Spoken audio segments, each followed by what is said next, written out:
Maya Johnson wiped the sweat from her forehead as she rushed between tables at Sunnyside Café. The old clock on the wall showed 6:45 a.m., and the morning rush was already in full swing. Her feet ached in the worn-out sneakers she'd been wearing for almost 2 years, but buying new ones wasn't in her budget right now. The cafe wasn't much to look at. The yellow paint on the walls had started peeling in some corners, and the red vinyl booths had seen better days. But it had character, and more importantly, it had loyal customers who came back every day. Maya had been working here for 3 years now, and she knew every regular customer by name and their usual order. At 28, Maya never imagined her life would look like this. She'd dreamed of becoming a teacher when she was younger, but life had other plans. When her dad passed away suddenly 5 years ago, everything changed. Her mom, Linda, had been diagnosed with diabetes shortly after, and the medical bills started piling up. Her younger brother, Kevin, was just starting his second year at community college, studying to become a nurse. Maya couldn't let him drop out, not when he was so close to achieving his dream. So she put her own dreams on hold and picked up extra shifts wherever she could. Some days she worked breakfast and lunch at Sunnyside, then rushed across town to work dinner shifts at a pizza place. On weekends, she cleaned offices downtown. Every dollar mattered, and every tip could mean the difference between keeping the lights on or sitting in the dark. The cafe's owner, Mrs. Rodriguez, was understanding about Maya's situation. She'd given Maya more hours when she needed them and never complained when Maya looked exhausted. Mrs. Rodriguez had her own struggles running a small business, but she cared about her employees like family. Maya carried a tray of coffee cups to table 6, where 3 construction workers sat discussing their day ahead. They were regulars who always left a decent tip and never gave her trouble. She refilled their cups without being asked and brought extra cream for Joe, who liked his coffee light. "Thanks, Maya," Joe said with a smile. "You're always taking care of us." "That's what I'm here for," Maya replied, meaning every word. Even on her worst days, she found genuine joy in making people feel welcome and cared for. The cafe attracted all kinds of people. Office workers grabbed quick breakfasts before heading to their jobs downtown. College students nursed single cups of coffee for hours while studying for exams. Elderly folks came in for the early bird specials and stayed to chat with friends. Maya had learned something valuable from each of them. Mrs. Patterson, an 80-year-old retired teacher, always ordered scrambled eggs and wheat toast. She'd told Maya stories about her 40 years in the classroom and encouraged her to never give up on her teaching dreams. "Sometimes life takes us on detours," Mrs. Patterson would say, "but that doesn't mean we can't still reach our destination." Then there was Carlos, a young father who worked 2 jobs just like Maya. He'd come in every morning at 5:30 a.m., order black coffee and a muffin, and share pictures of his 3-year-old daughter.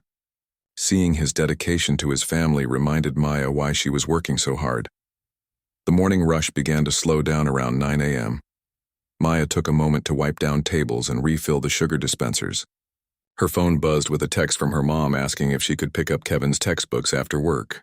The books cost $200, money they didn't really have, but Kevin needed them for his medical terminology class. Maya did quick math in her head.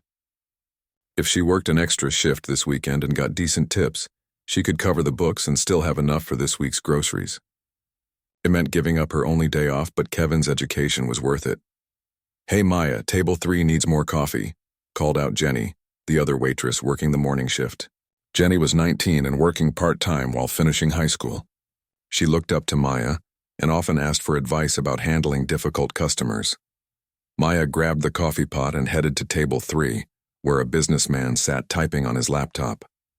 He barely looked up when she refilled his cup, too focused on whatever he was working on. Maya didn't take it personally.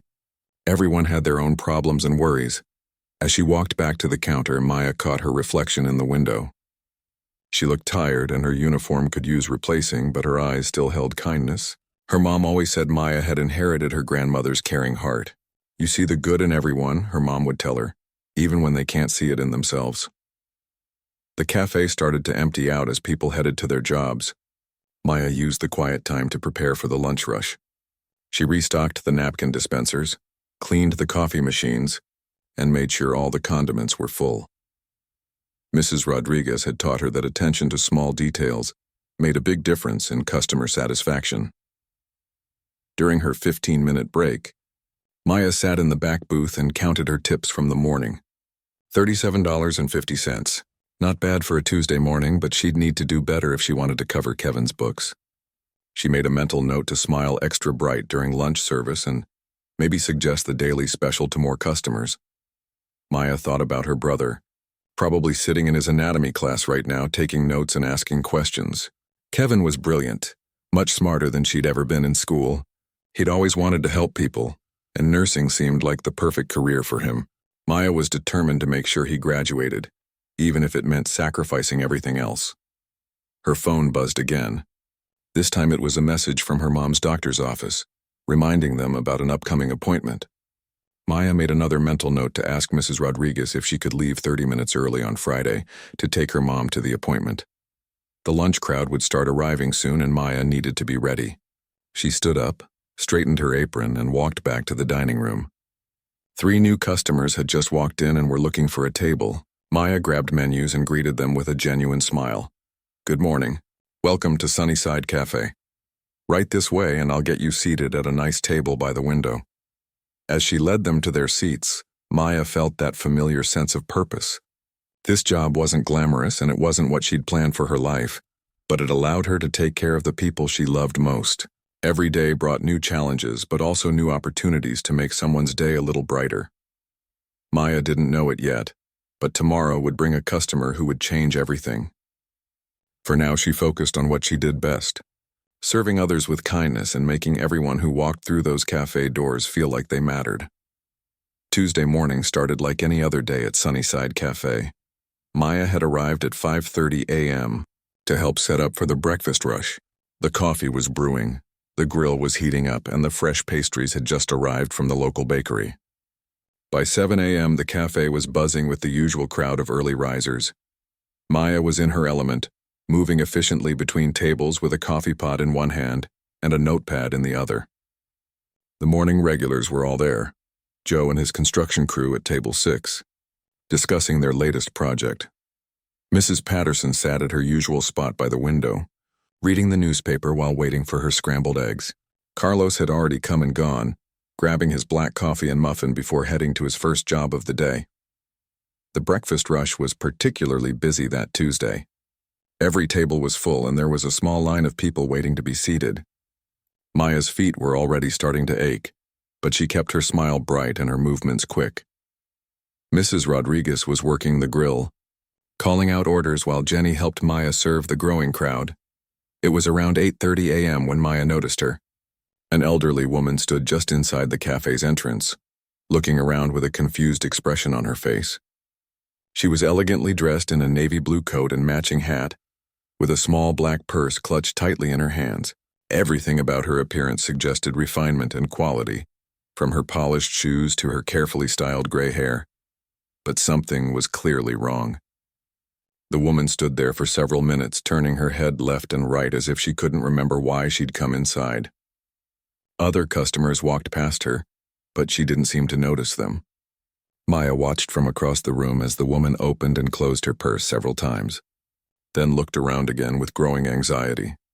Maya was carrying a tray of hot breakfast plates to a family of 4 when she decided she needed to help. She quickly delivered the food and excused herself from taking another table's order, promising to be right back. "Good morning," Maya said gently, approaching the elderly woman with a warm smile. "I'm Maya. Would you like me to find you a nice table?" The woman looked at Maya with relief flooding her eyes. "Oh yes, dear, I think I came here for coffee. Or maybe breakfast? I'm not quite sure." Her voice was soft and cultured with just a hint of uncertainty that made Maya's heart go out to her. "That sounds perfect," Maya said, placing a gentle hand on the woman's arm. "I know just the spot for you." Maya guided her to a quiet corner booth away from the bustle of the main dining area. The woman slid into the seat gratefully, still clutching her purse. Maya noticed her hands were shaking slightly, whether from age or nervousness she couldn't tell. "My name is Grace," the woman said, looking up at Maya with kind blue eyes. "Grace Wellington. I live around here somewhere, I think." "It's lovely to meet you, Mrs. Wellington," Maya replied, sitting down across from her for just a moment. "What sounds good to you this morning?" "We have excellent coffee and our pastries are fresh from the bakery." Grace's face brightened at the mention of coffee. Coffee would be wonderful. I used to drink coffee every morning with my husband. He made the most beautiful coffee. Her expression grew distant for a moment. He's been gone for some time now, but I still remember how it tasted. Maya felt a pang of sympathy. I'll bring you our best coffee and maybe a nice blueberry muffin to go with it. How does that sound? That sounds lovely, dear. You're very kind. Grace began fumbling with her purse, trying to open the clasp with trembling fingers. Maya could see coins scattered inside, mixed with what looked like old receipts and tissues. When Maya returned with the coffee and muffin, Grace was still struggling with her purse. She had managed to get it open and was trying to count out coins on the table, but kept losing track of how much she had counted. 25, 30, 35, Grace muttered, starting over again when she lost count. I'm sorry, dear. I seem to be having trouble with my numbers today. Maya watched as Grace tried to count the same coins 3 more times, growing more frustrated each time. There were maybe $2 in change on the table, nowhere near enough for coffee and a muffin. But Maya could see the pride in Grace's eyes, the determination to pay for her own meal. The cafe was still busy around them. Jenny was handling Maya's other tables, but Maya knew she needed to get back to work soon. Mrs. Rodriguez was giving her questioning looks from behind the counter. Maya made a quick decision. You know what, Mrs. Wellington? You're our 100th customer today, which means your breakfast is on the house. Grace looked up in surprise. Really? How wonderful. I feel so lucky. You absolutely should, Maya said, pushing the coins gently back toward Grace. This is your lucky day. Maya sat with Grace for a few more minutes, listening as the older woman told her about the beautiful garden she used to tend with her husband. Grace's stories jumped around a bit, sometimes mentioning events from decades ago as if they'd happened yesterday. But her love for her late husband and their life together came through clearly. We had the most beautiful roses, Grace said, her eyes lighting up. Red ones, white ones, and the most gorgeous yellow roses you've ever seen. Henry always said my yellow roses were like sunshine in our backyard. They sound absolutely beautiful, Maya replied, genuinely interested. She could picture Grace as a younger woman working in her garden, happy and vibrant. Do you have a garden, dear? Grace asked. I live in an apartment, so no garden for me, but I have a few plants on my windowsill. Nothing as fancy as roses, though. Grace patted Maya's hand. Plants are plants, dear. They all need love and attention. I'm sure yours are lovely. Maya finally had to excuse herself to check on her other customers, but she promised to come back when she could. Grace seemed content to sit in her corner booth, sipping her coffee slowly and watching the activity in the cafe with interest. Throughout the morning, Maya kept an eye on Grace. The elderly woman would sometimes look confused again, glancing around as if she'd forgotten where she was. Other times, she seemed perfectly alert, smiling at other customers or commenting on the music playing softly in the background. When the lunch crowd started arriving, Grace was still there. She'd finished her coffee and muffin long ago, but seemed reluctant to leave. Maya brought her a glass of water and sat down again for a moment. Mrs. Wellington, is there someone I can call for you? Family or a friend? Grace looked thoughtful for a long moment. I think there's someone. A lady who helps me sometimes. But I can't remember her name right now. She looked frustrated with herself. My memory isn't what it used to be. That's okay, Maya assured her. Memory can be tricky sometimes. Would you like to stay here a while longer? You're welcome to sit as long as you'd like. You're such a sweet girl, Grace said, patting Maya's hand again. You remind me of my granddaughter. Well, she's not really my granddaughter, but I helped raise her. She's all grown up now, very successful. Maya smiled. She's lucky to have you in her life. As Grace prepared to leave, she stood up slowly, using the table for support. Maya quickly moved to help her, steadying her arm as she gathered her purse. Will you be okay getting home? Maya asked, genuinely concerned. Oh yes, dear. I think I remember the way. Thank you for the lovely coffee and for being so kind to me. Maya watched through the window as Grace walked slowly down the sidewalk, pausing occasionally to look around as if getting her bearings. Something about the elderly woman had touched her heart, and Maya found herself hoping Grace would make it home safely. She had no idea that this chance encounter was just the beginning, or that Grace Wellington would become a regular part of her life in ways she never could have imagined. The next morning, Maya was surprised to see Grace Wellington walk through the cafe doors again. It was Wednesday, around the same time as the day before, and Grace was wearing a different outfit but had that same confused look on her face. Maya watched as Grace stood near the entrance, turning her head slowly as if trying to remember something important. "Good morning, Mrs. Wellington," Maya called out, walking over with a warm smile. "Would you like your same table from yesterday?" Grace's face lit up with recognition and relief. "Oh, hello, dear. Yes, I think I would like that very much. You're Maya, isn't that right?" "That's right," Maya said, feeling pleased that Grace remembered her name. She led Grace to the same corner booth and brought her coffee without being asked. This became their routine. Every morning around 8:30, Grace would appear at the cafe, sometimes looking confused about where she was, but always seeming to find comfort once Maya greeted her. On Thursday, Grace arrived wearing the same navy coat from Tuesday, but seemed to have forgotten that she'd been there before. "What a lovely little place," Grace said, looking around as if seeing the cafe for the first time. "Do you think they have good coffee here?" Maya played along, acting as if it was Grace's first visit. "I hear they have excellent coffee. Would you like me to get you some?" By Friday, Maya realized that Grace's memory problems were more serious than just occasional forgetfulness. Grace would sometimes start telling the same story 3 times in one conversation, each time as if she'd never told it before. She'd mention her late husband, Henry, and their beautiful garden, but the details would change slightly each time. Henry loved to read the newspaper in the morning, Grace said on Friday, stirring her coffee slowly. He'd sit by the kitchen window and read every single page. Then he'd tell me all the interesting stories over breakfast. Maya listened patiently, even though Grace had told her this exact story on Wednesday. Except Wednesday, Henry had read the paper by the living room fireplace, and Tuesday he'd read it in their garden. What worried Maya most was that Grace never seemed to eat much. She'd order coffee and maybe a small pastry, but Maya noticed how her eyes would linger on the breakfast specials board. When Maya asked if she'd like something more substantial, Grace would always pat her small purse and say she was fine with just coffee. On Saturday morning, Maya made a decision. When Grace arrived for her usual coffee, Maya brought her a plate of scrambled eggs and toast along with the coffee. "Oh dear, I didn't order this," Grace said, looking confused. "The kitchen made an extra order by mistake," Maya lied smoothly. "It would just go to waste if someone doesn't eat it. Would you mind helping us out?" Grace looked uncertain for a moment, then smiled. "Well, I suppose I could help you with that. It does look delicious." Maya watched with satisfaction as Grace ate every bite. She looked genuinely hungry, and the food seemed to give her more energy. When Grace finished, she looked up at Maya with gratitude. "That was wonderful, dear. You're so thoughtful to think of me." Word about Maya's kindness toward Grace began to spread among the staff.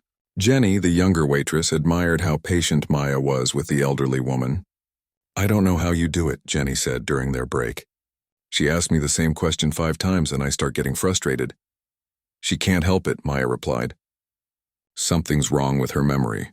She needs someone to be patient with her." Mrs. Rodriguez, the cafe owner, noticed Maya spending extra time with Grace but didn't say anything negative about it. She'd immigrated to America 30 years ago and understood the importance of treating elderly people with respect and care. "In my country," she told Maya one day, "we believe taking care of our elders brings good luck to our families." During the second week of Grace's daily visits, Maya learned more about her past life. Grace would mention a big house with many rooms, beautiful furniture, and someone named James who was like her own child. But whenever Maya asked for more details, Grace would look confused and change the subject. "James was always such a good boy," Grace said on Tuesday of the second week. "So smart and hardworking. I helped take care of him when he was little. His parents were very busy people." "Is James your son?" Maya asked. Grace looked puzzled for a moment. "No, not my son. But I loved him like he was my own. I think he's very successful now.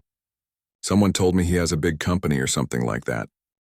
Maya was becoming increasingly worried about Grace's living situation.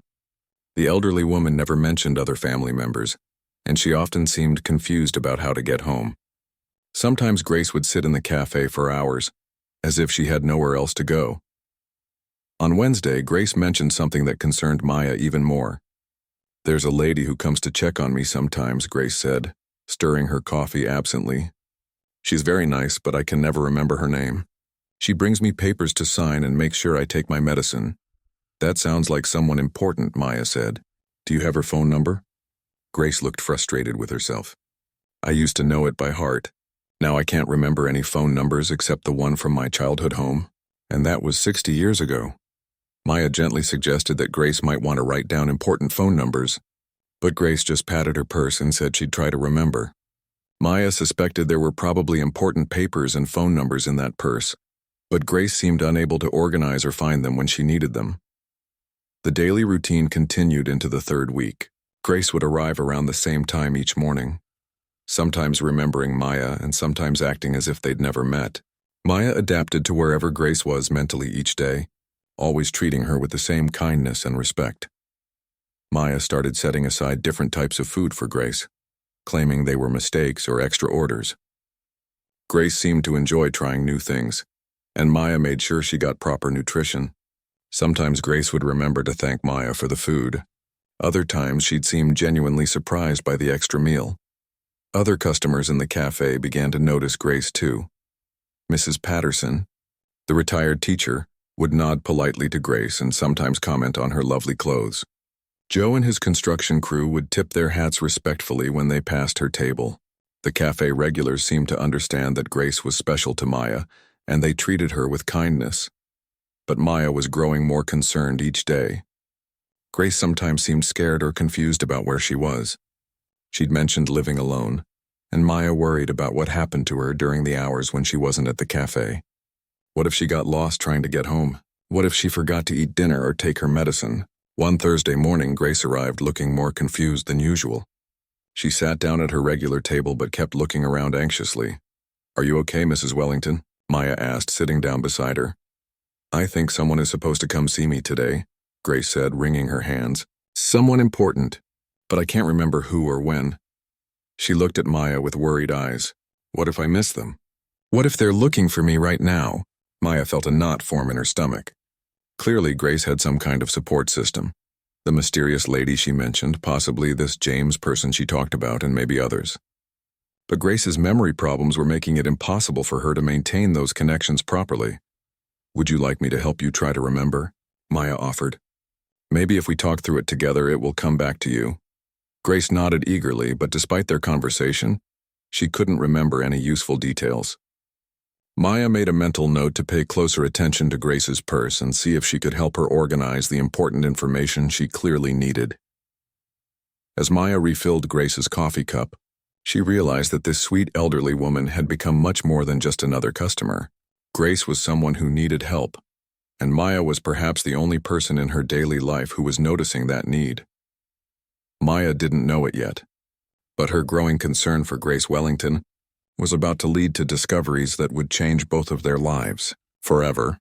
It was a Thursday afternoon in Grace's fourth week of daily visits when everything changed. Maya was wiping down tables after the lunch rush when she heard a concerning sound from Grace's corner booth. Grace was making small gasping noises, and when Maya looked over, she saw the elderly woman gripping the edge of the table with white knuckles. Maya dropped her cleaning cloth and rushed over immediately. Grace's face had gone pale, and she was swaying slightly in her seat.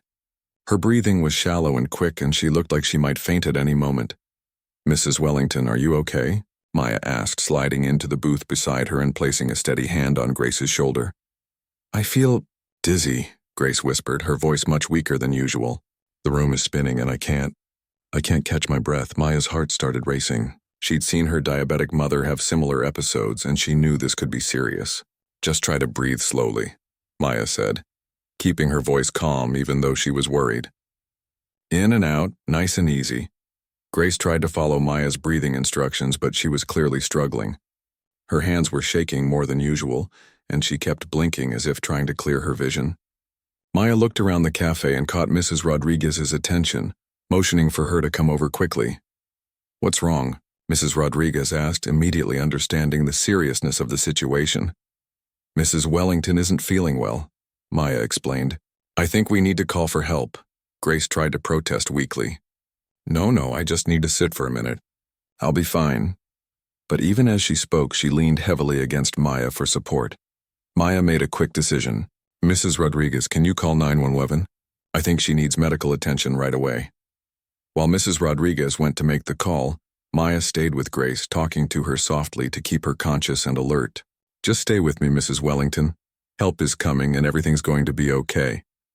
Grace's breathing gradually became more regular, but she still looked very weak and confused. "Where am I?" she asked, looking around the cafe as if she'd never seen it before. "You're at Sunnyside Café," Maya explained gently. "You come here every morning for coffee, remember? I'm Maya, your waitress." Grace stared at Maya for a long moment, trying to process this information. "I'm sorry, dear. I don't remember. Did I order something?" Maya's heart ached hearing this. Grace's confusion seemed worse than usual, possibly brought on by whatever had caused her dizzy spell. "Don't worry about that right now. Just focus on feeling better." The paramedics arrived within 10 minutes, though it felt much longer to Maya. Two experienced EMTs quickly assessed Grace's condition, checking her blood pressure, pulse, and blood sugar levels. They asked Grace questions about her medical history, but she couldn't remember most of the answers. "Do you know if she has any medical conditions?" one of the paramedics asked Maya. "She mentioned taking medicine, but I don't know what kind," Maya replied. "She comes here every day, but she has trouble with her memory. I think she lives alone." The paramedics decided Grace needed to go to the hospital for further evaluation. As they prepared to load her onto the stretcher, Grace reached out and grabbed Maya's hand. "Please don't leave me alone," Grace said, her voice filled with fear. "I don't know where I am or what's happening." Maya looked at Mrs. Rodriguez, who nodded without hesitation. "Go with her," Mrs. Rodriguez said. "Jenny and I can handle things here." During the ambulance ride to the hospital, Maya held Grace's hand and tried to keep her calm. Grace drifted in and out of confusion, sometimes recognizing Maya and other times looking at her like a complete stranger. Maya's heart broke seeing this elegant, kind woman so scared and disoriented. At the hospital, the emergency room staff quickly took Grace for tests while Maya waited in the family area. She realized she knew almost nothing about Grace's medical history, family contacts, or even her full address. All she had was Grace's purse, which the paramedics had given her to hold. After about an hour of worrying, Maya made a difficult decision. Grace clearly needed someone to contact her family or caregivers, and the information might be in her purse. Maya opened it carefully, feeling bad about going through someone else's private belongings but knowing it was necessary. The purse was a jumbled mess of items. There were loose coins, old tissues, candy wrappers, and several pieces of paper folded up small.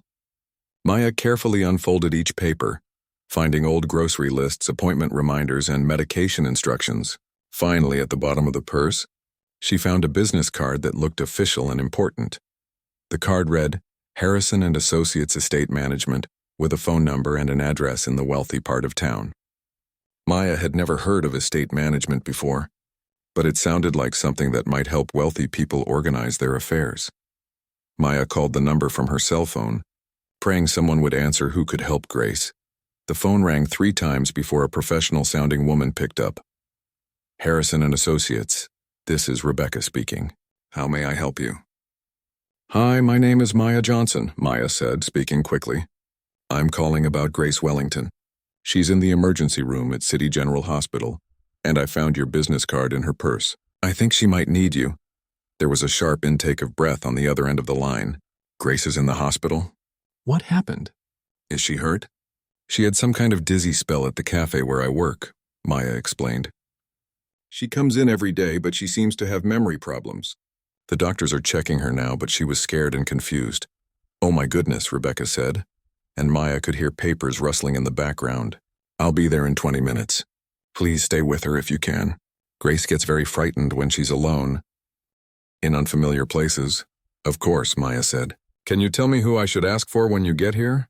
"Just tell them Rebecca Harrison is here for Grace Wellington. And Maya, thank you so much for staying with her and calling me.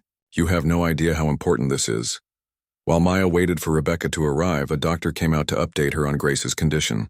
The dizzy spell had been caused by low blood sugar and dehydration, combined with some medication interactions.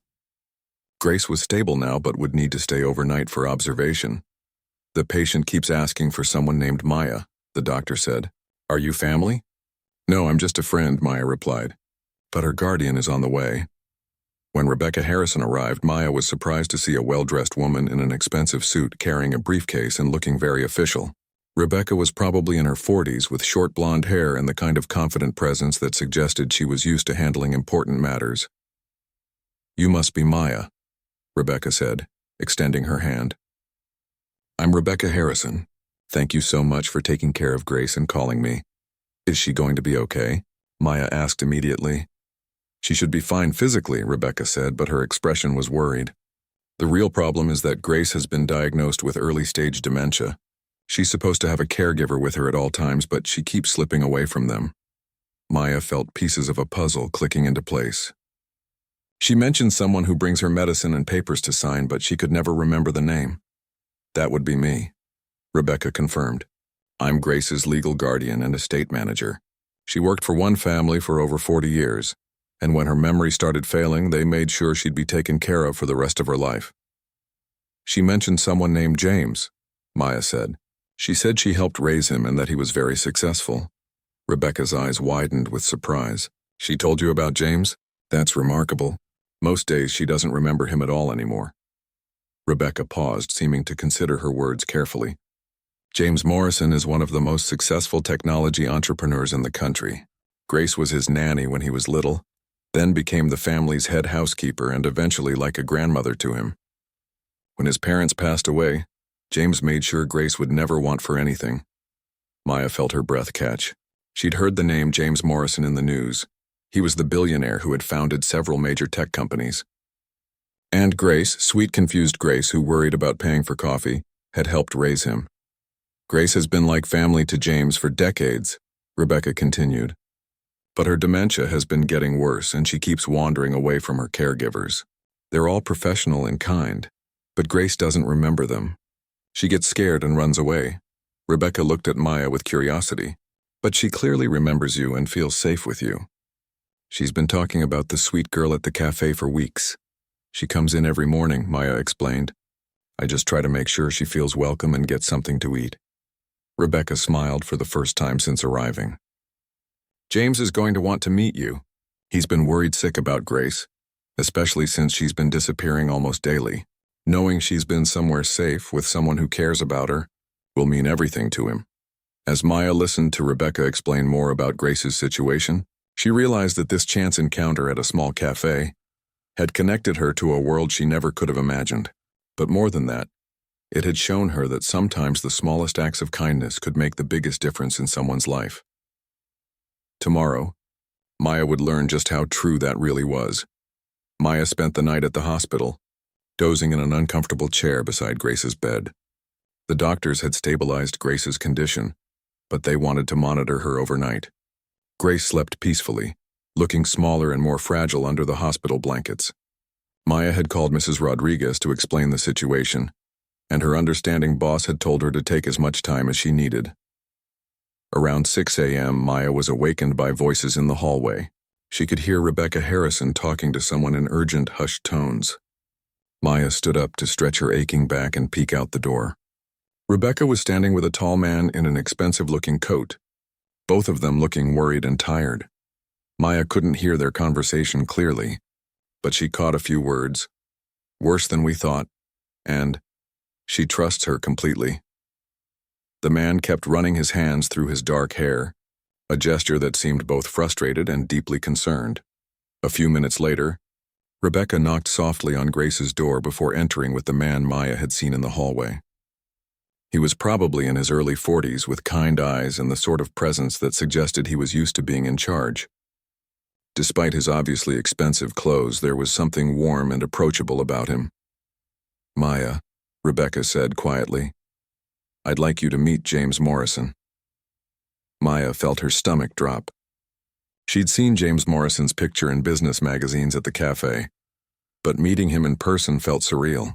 This was one of the most successful entrepreneurs in the country, and he was standing in a hospital room because of her phone call.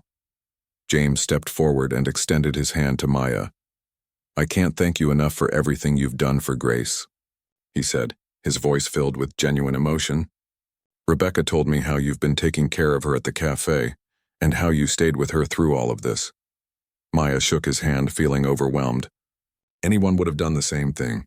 James shook his head. No, they wouldn't have. Grace has been my family since I was 5 years old.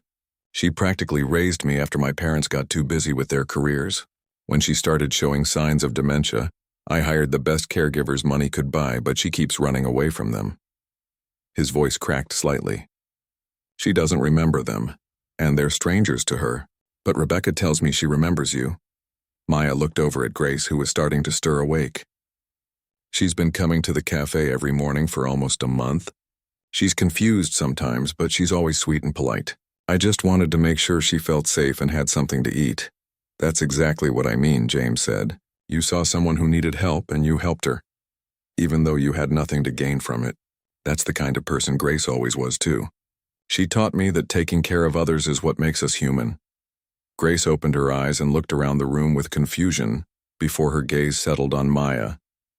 Oh, hello, dear. Are you the nurse? No, Mrs. Wellington, it's Maya from the cafe, Maya said gently, moving to Grace's bedside. How are you feeling? Grace's face brightened with recognition. Maya, my sweet coffee girl. What are you doing here? Then she noticed James and her expression changed to one of wonder. James, is that really you? James moved to the other side of Grace's bed, his eyes filling with tears. Hi, Grace, I've been so worried about you. Grace reached out to touch James's face as if making sure he was real.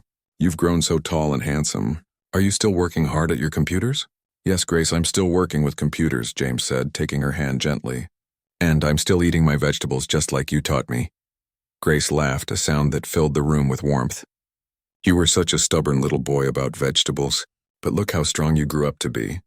Maya watched this reunion with tears in her own eyes. She could see the deep love between these two people, even through the fog of Grace's memory problems. James spoke to Grace with the same patience and kindness that Maya had learned to use, and Grace responded to him with the affection of someone who had truly loved him as her own child. After Grace had some breakfast and the doctors confirmed she was well enough to be discharged, James asked Maya if they could talk privately.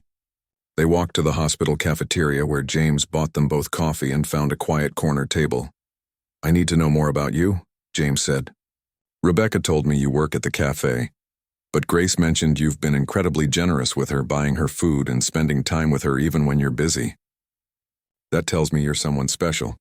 Maya felt uncomfortable talking about herself to someone so successful. I'm just a waitress. There's not much to know. I doubt that's true, James said with a gentle smile. Tell me about your life. What are your dreams? What challenges are you facing? I want to understand the person who's been taking such good care of the most important person in my world. Slowly, Maya found herself opening up to James. She told him about her father's death, her mother's diabetes, and her brother Kevin's dream of becoming a nurse. She explained how she'd put her own teaching dreams on hold to work multiple jobs and support her family. James listened without interrupting, occasionally asking thoughtful questions that showed he was truly paying attention. Your brother wants to be a nurse? James asked. That's exactly the kind of caring profession the world needs more of. How much longer does he have in school? 2 more years, Maya said. But the tuition keeps going up, and sometimes I worry we won't be able to manage it. He's so smart and dedicated, though. He deserves the chance to help people. James was quiet for a long moment, staring into his coffee cup. Finally, he looked up at Maya with an expression of determination. I have a proposition for you, but I want you to know it comes with no strings attached. What you've done for Grace, you did from the goodness of your heart, and that means everything to me. Maya felt nervous about what he might say next. My company has been looking for someone to manage our employee wellness programs, James continued. It's a position that requires someone who genuinely cares about people, someone who can see when others are struggling and knows how to help them. The salary would be enough to support your family comfortably and pay for your brother's education. Maya's mouth fell open. I don't have any business experience. I'm just a waitress. You have something much more valuable than business experience, James said. You have compassion, intuition, and the ability to make people feel cared for. Those are skills you can't teach in business school. Everything else we can train you to do. Maya felt tears starting to form in her eyes. I don't know what to say. Say you'll think about it, James said. But that's not all. I also want to make sure Grace can continue visiting the cafe. It's clearly important to her, and it's the one place where she feels safe and happy. I'd like to arrange for a caregiver to bring her there every morning. Someone who understands that she needs to maintain her connection to you in that place. She'd love that, Maya said, wiping away tears. She always seems happiest when she's sitting in her corner booth, watching the other customers and drinking her coffee. James smiled. Grace taught me that happiness often comes from the simplest things. Good coffee, kind people, and feeling like you belong somewhere. Over the next few hours, James and Maya worked out the details. Maya would start her new position in 2 weeks, giving her time to train a replacement at the cafe and help her family adjust to their changing circumstances. James also arranged for Grace to have a specially trained caregiver who would bring her to Sunnyside Cafe every morning, ensuring she could maintain her routine and her friendship with Maya. When Maya called her mother to share the news, Linda Johnson cried with relief and joy. "I knew your kindness would come back to you someday," her mother said. "Your father always said you had the biggest heart of anyone he knew." Maya called Kevin next, who was studying for a big exam at school. When she told him he wouldn't need to worry about tuition anymore, he was speechless for a full minute before whooping with joy loud enough that his classmates probably heard him 3 rooms away. On Maya's last day as a full-time waitress at Sunnyside Cafe, Grace arrived right on schedule with her new caregiver, Patricia. Grace seemed confused about the change at first, but when she saw Maya behind the counter, her face lit up with happiness. "There's my sweet coffee girl," Grace said, settling into her usual booth. "Did you save my table for me?" "Always," Maya said, bringing Grace her usual coffee and a blueberry muffin. "This table will always be here waiting for you." Mrs. Rodriguez had been amazed by the whole story, and she was genuinely happy for Maya, even though she'd miss having her around. "You deserve all the good things coming to you," Mrs. Rodriguez said, "and don't forget about us little people when you're successful." "I could never forget this place," Maya said, looking around the cafe that had been her second home for 3 years. "This is where everything changed." James stopped by the cafe on Maya's last day to check on Grace and to thank Mrs. Rodriguez personally for supporting Maya's kindness toward Grace. He also surprised everyone by announcing that he was establishing a fund to renovate the cafe and ensure it would continue serving the community for years to come. "Places like this are rare," James told the gathered staff and customers. "They're where people connect, where kindness happens, and where lives can change in the most unexpected ways." As Maya prepared to start her new life, she reflected on how a simple act of compassion had created ripples that changed everything. Grace continued to visit the cafe every morning, bringing joy to everyone who met her. Kevin was thriving in nursing school, and Maya's mother's health was improving with better medical care. Maya's new job turned out to be everything James had promised. She discovered she had a natural talent for understanding what people needed and creating programs that helped employees feel valued and supported. But every morning before work, she still stopped by Sunnyside Cafe to have coffee with Grace, maintaining the friendship that had changed both of their lives. Sometimes Grace remembered their whole story, and they'd laugh together about that first morning when Grace couldn't count her coins. Other times, Grace would ask Maya if they'd met before, and Maya would simply smile and say, "I'm your coffee friend, and I'm so glad you're here." The greatest lesson Maya learned wasn't about money or career success. It was that kindness has its own power, creating connections that can transform lives in ways we never expect. Grace had wandered into that cafe looking for coffee, but she'd found something much more valuable, and so had Maya.